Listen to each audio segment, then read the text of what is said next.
So a couple of weeks ago, I met Joe. We were on an outreach with some teenagers, and he came up very distraught and using some coarse language. And after I pulled him to the side and tried to get to the bottom of what was going on in his head, I realized that he was actively using, and he admitted to me so.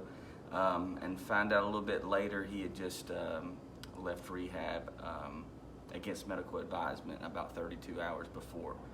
He had walked 20 miles just to get some drugs, and sold his phone, his shoes, his clothes, just to get some drugs. Wanted them that bad. And you could tell that he was scared for his life, telling me that somebody was going to kill him or stab him.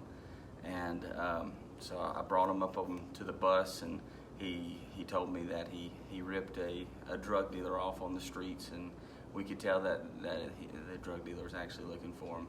So he wanted to call his mom and his dad, and I proceeded to let him do so only if I dialed the number and talked to him first.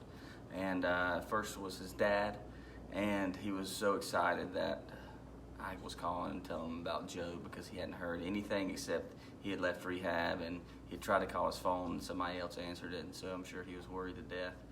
And after that, I got on the phone with the rehab that he had left, and I got him back into the rehab. I say I did, but God working through me did. After that, we called his mom, and his mom happened to be at a woman's retreat, just praying that God would show her a sign that Joe was okay.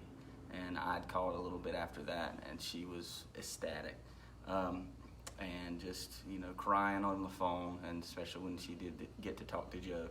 After all said and done, I got Joe a ride back in an Uber to the rehab.